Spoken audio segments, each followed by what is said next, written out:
Hello dears, അസ്സലാമു അലൈക്കും. Welcome back to my spoken English class. നമ്മുടെ ഗ്രാമർ ക്ലാസ്സിലേക്ക് എല്ലാവർക്കും സ്വാഗതം.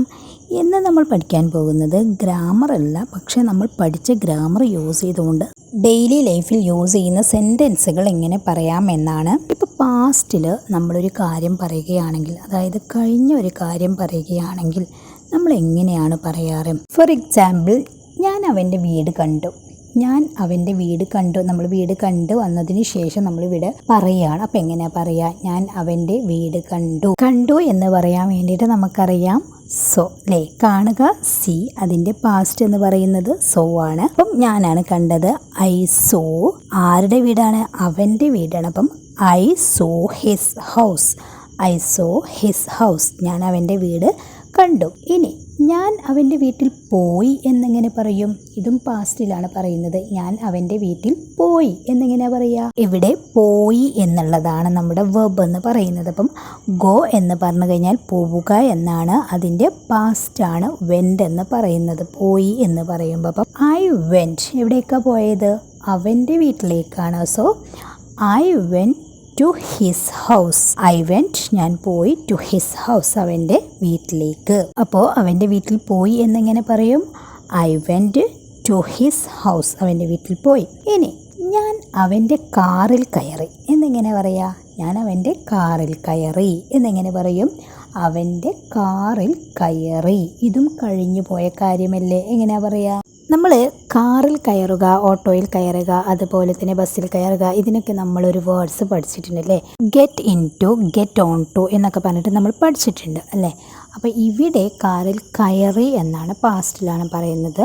അതുകൊണ്ട് തന്നെ നമ്മൾ എന്താണ് പറയേണ്ടത്? ഗോട്ട് ഇൻ ടു എന്നാണ് പറയേണ്ടത്. Okay, I got in to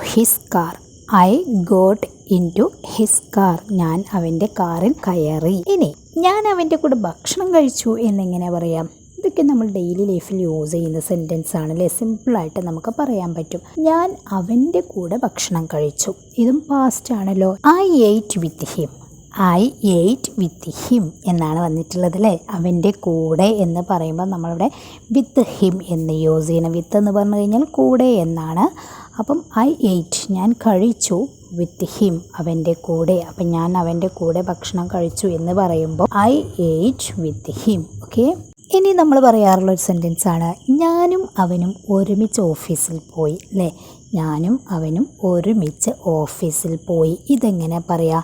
ഇതൊക്കെ പാസ്റ്റിലാണ് പറയുന്നത്. ഇതൊക്കെ പറയുമ്പം നമുക്ക് ഒരുപാട് വെർബ് പഠിക്കാൻ പറ്റും, അതിൻ്റെ പാസ്റ്റ് പഠിക്കാൻ പറ്റും അല്ലേ?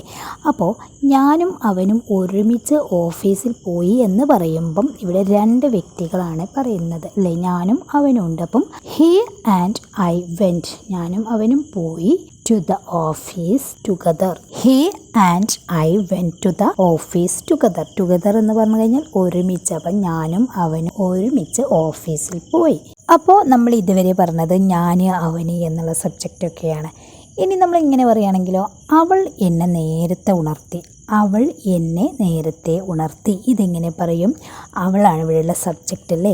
ഉണർത്തി എന്നുള്ളത് പാസ്റ്റിലാണ് പറയുന്നത്. അപ്പം എങ്ങനെ പറയുക? ഇവിടെ ഉണർത്തി എന്നാണ് വേർബ് വന്നിട്ടുള്ളത്. അപ്പം വേക്കാണ് നമ്മൾ ഉണരുക എന്ന് പറയാൻ വേണ്ടിയിട്ട്. അതിൻ്റെ പാസ്റ്റ് എന്ന് പറയുന്നത് വോക്ക് എന്നാണ്. So she woke me up early. അപ്പം അവൾ എന്നെ ഉണർത്തി എന്നാണ്. അതുകൊണ്ടാണ് അവിടെ she woke me up early എന്ന് പറയുന്നത്. അവൾ എന്നെ നേരത്തെ ഉണർത്തി. ഓക്കെ, നെക്സ്റ്റ്, അവൾ എനിക്കൊരു പേന വാങ്ങി എന്ന് നമ്മൾ പറയാറുണ്ടല്ലോ.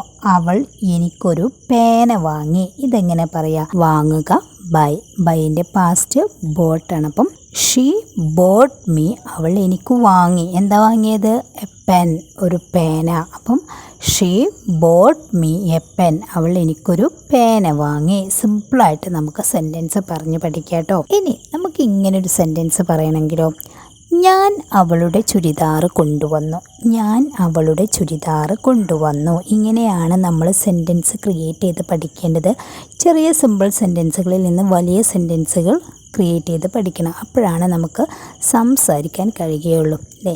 ഞാൻ അവളുടെ ചുരിദാർ കൊണ്ടുവന്നു. ഇവിടുത്തെ വേർബ് എന്ന് പറയുന്നത് കൊണ്ടുവരിക, ബ്രിങ് ആണ്. അതിൻ്റെ പാസ്റ്റ് ബ്രോട്ടാണല്ലേ? അപ്പം ആരാ കൊണ്ടുവന്നത്? ഞാനാണ്. I brought Har churidar. ഞാൻ അവളുടെ ചുരിദാർ കൊണ്ടുവന്നു. സിമ്പിളായിട്ട് നമുക്ക് പറയാം, ഐ ബ്രോഡ് ഹെർ ചുരിദാർ. ഞാൻ അവളുടെ ചുരിദാർ കൊണ്ടുവന്നു. അപ്പോൾ ഇന്ന് നമ്മൾ പഠിച്ചത് കുറച്ച് വെർബുകളുടെ പാസ്റ്റ് ആണല്ലേ. അപ്പോൾ അത് യൂസ് ചെയ്തുകൊണ്ട് നമുക്ക് എങ്ങനെ സെൻറ്റൻസുകൾ ഉണ്ടാക്കാമെന്നും ഇന്ന് നമ്മൾ പഠിച്ചു കഴിഞ്ഞു. അപ്പോൾ ഈ വീഡിയോ കണ്ടിട്ട് നിങ്ങളുടെ അഭിപ്രായങ്ങൾ മസ്റ്റായിട്ടും കമൻറ്റിൽ അറിയിക്കുക. അതുപോലെ തന്നെ നമ്മൾ ഗ്രാമർ ക്ലാസ് തുടക്കം മുതലേ കണ്ട് പഠിക്കണം കേട്ടോ. എന്നാൽ ഇതുപോലെയുള്ള സെൻറ്റൻസുകൾ നമുക്ക് ക്രിയേറ്റ് ചെയ്തെടുക്കാൻ പറ്റും. ഇംഗ്ലീഷ് സംസാരിച്ച് പ്രാക്ടീസ് ചെയ്യാനായിട്ട് പറ്റും. നിങ്ങൾക്ക് വീഡിയോ ഇഷ്ടപ്പെട്ടിട്ടുണ്ടെങ്കിൽ ഒന്ന് ലൈക്ക് ചെയ്യുക, ഷെയർ ചെയ്യുക. ചാനൽ സബ്സ്ക്രൈബ് ചെയ്യാത്തവരുണ്ടെങ്കിൽ പ്ലീസ് ഒന്ന് ചാനൽ സബ്സ്ക്രൈബ് ചെയ്യുക. അതോടൊപ്പം ബെല്ലൈക്കണം ഓൾ ഓപ്ഷൻ ഒന്ന് ക്ലിക്ക് ചെയ്ത് വെക്കുക. പിന്നെ നിങ്ങൾക്ക് കൂടുതൽ ഇംഗ്ലീഷ് പഠിക്കണമെങ്കിൽ നമ്മുടെ റിഷ്യൂസ് പാലസും ഒന്ന് കണ്ടു നോക്കുക. അപ്പോൾ ശരി, താങ്ക് യു സോ മച്ച്.